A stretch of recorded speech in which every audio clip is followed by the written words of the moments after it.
Selon la légende, le nom d'Alviano vient du mot avellana, qui signifie noisette, ou avis, qui signifie oiseau. Mais selon des documents médiévaux, il semblerait que Albanum indique la ferme agricole possédée par quelqu'un qui porte ce nom.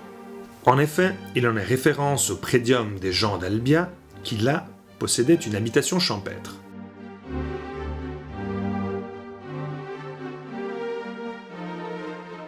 Un important château de frontière qui, étant inclus dans les terres d'Arnolf, était très convoité et fut donc pillé et détruit à plusieurs reprises. En 1220, avec la force, les ruses et les flatteries, Todi le ôte au seigneur de Basquie. En 1220, avec la force, les ruses et les flatteries, Todi le ôte au seigneur de Basquie. En 1366, les Alvianos subissent les incursions des cohortes de John Hawkwood, qui est au service du cardinal Alborno.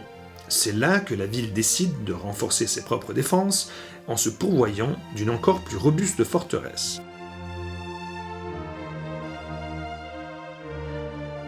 L'origine de la famille d'Alviano peut être déterminée à la fin du Xe siècle, quand Ottone III appose Offredo di Montaldo, le troisième comte de Nocera, comme feudataire du peuple d'Albia.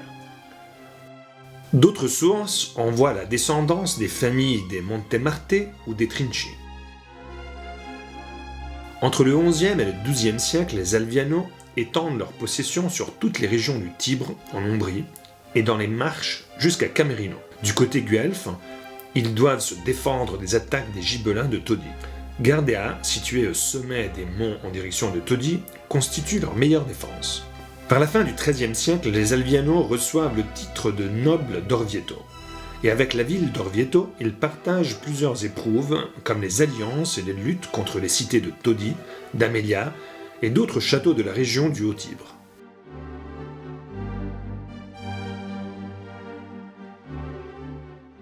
Présent dans les documents Domicelli de Orvieto, Ugolinuccio di Alviano est élu le 8 juin 1301 maire de la ville. Ceci dit, le plus célèbre des Alvianos reste sûrement Barthélemy. Venesi exercitus imperator.